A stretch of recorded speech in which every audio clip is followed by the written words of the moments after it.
Team USA opened up FIBA World Cup group play on Saturday with a 99-72 victory over New Zealand. So let's break it down and preview the next matchup for USA Basketball. We're going to do that with a contributor to the Action Network and NewYorkPost.com. That is my guy, Bryan Fonseca, who joins me now. Bryan, how you doing? Are you enjoying the FIBA World Cup? Because you were pumped up when we did the preview a couple days ago. So how you been enjoying it so far? The first couple days were pretty ho-hum to be expected. And day 3 has had, I think, 5 or so upsets, things of that nature, which, you know, one of whom we'll get into because that has major implications on how the tournament looks as a whole now. Yeah, we will definitely get into that one because there's major implications, and it's a team that Bryan and I had talked about last week. All right, Bryan, so on Saturday, the American starters didn't play that well against New Zealand, but the bench stepped up. Are you concerned more about the play of the starting unit, or are you encouraged by the effort of the reserves that we saw on Saturday? Yeah, and this isn't like a great New Zealand team either. They once again don't have Steven Adams, which, you know, they're probably never going to have Steven Adams at this point. And then they have other players who have been constant contributors in their national team, like Thomas Abercrombie and Rob Lowe, who retired. And, you know, Team USA was able to beat them, you know, badly. They didn't cover, which is something that's probably noteworthy, though. I thought that spread was too wide. It was about 38 or something along those lines. But I wasn't really concerned or encouraged. I kind of feel the same about Team USA now as I did before. The Greece game will be a little bit more interesting. That spread is in the low 20s right now. I think at 23, we'll see where that winds up at tip-off. And, you know, beyond that, I just don't think they're going to be tested in this group really at all. As I said beforehand, maybe Greece will have a good half, and then Team USA will pull away in the third quarter. And that's the thing that they have over seemingly every other team in this tournament. They could just kind of pull away in the third quarter and the fourth quarter and really turn it on and put together a 15-2 run. And then you look up and it's like, wait, they were just down 6. How are they up 7? Team USA is going to be able to do that throughout the tournament. So no concerns here. They went out, they handled business, and I think ultimately, you know, they're going to breeze by this group. All right, I think they're going to breeze by this group. But I want to talk to you about Jaron Jackson Jr., the big man, because he fouled out in the opener. How important is it for him to stay on the floor going forward, considering the fact that Team USA has a lack of size here?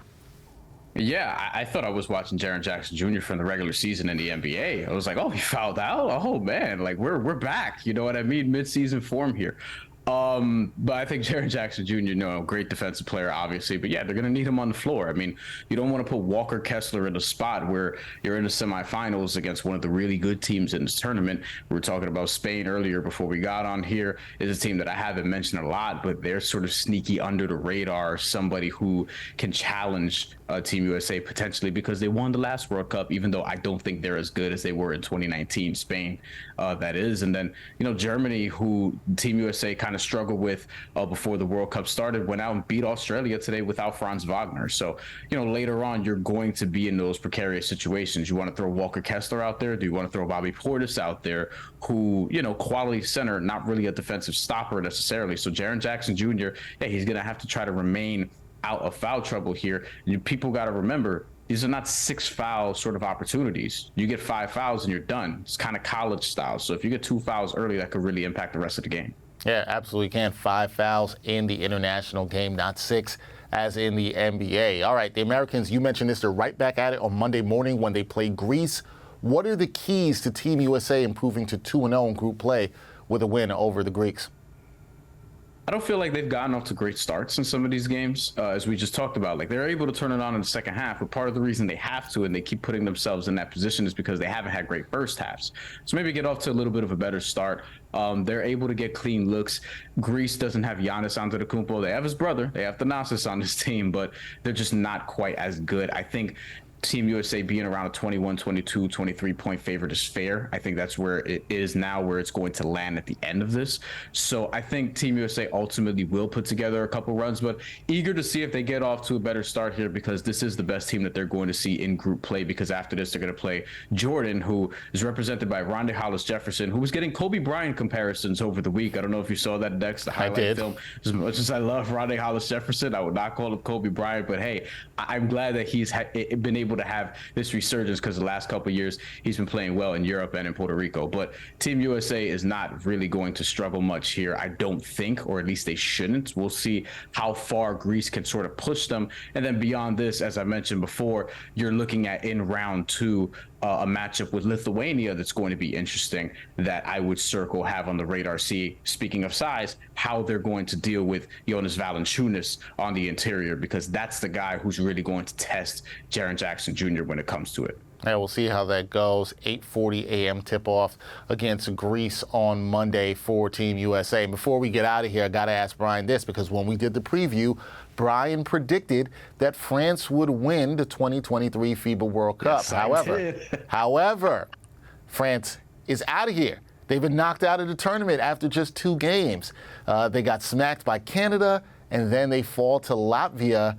Gone is France. How disappointing is France being knocked out of the tournament after just 2 games here? Oh, it's the biggest World Cup disappointment of the modern era in FIBA. It is. It has to be. Like, this is a team that beyond USA, they had the second shortest odds to win it. A lot of people were predicting that they could take down USA. I thought that they could challenge them because look at how they matched up against Team USA, beating them in the 2019 FIBA World Cup, beating them in the Olympics, and challenging them in the gold medal game, only losing by 5. Like, they were able to get the upper hand with the team that I thought was comparable to the team that they had now, and they lost to Latvia. Nando De Colo went down because he was ejected from the game, had multiple flagrants, and had to get sent to the locker room. People from France are contending that wasn't fair. But listen, they lost the game, and they're no longer here. And it's the biggest World Cup disappointment. I thought that they could go really far in the tournament, clearly. But, Evan Fournier could do all he could. And you saw it in the game against Canada. There were some things that were worrisome. They lost by 30 points. And before even that, they were settling for just bad jumper after bad jumper, not really trying to break down this Canadian defense at all, rather, and just sort of putting themselves in that position too. Credit to Canada for playing a great defensive game, but France also sort of succumbed to that. And then in this game against Latvia, I don't know what happened. They just lost focus and whatever the case may be, but ultimately a terrible performance. Don't mind being wrong, because this is why we cover sports, to remind us that we don't know anything, and because upsets are awesome. And I am very happy for people who support Latvia, because they seem to be having a lot of fun there, because I don't know if you saw the atmosphere decks. They had a lot of people rolling deep to commemorate this upset win against France. So France is out, and that clears the way for Canada to potentially make a long run, because Canada got them out of there, and we'll see how far they can go now in the tournament and how this sort of affects everything else moving downward. Yeah, we will see how it affects everything else moving downward. A great atmosphere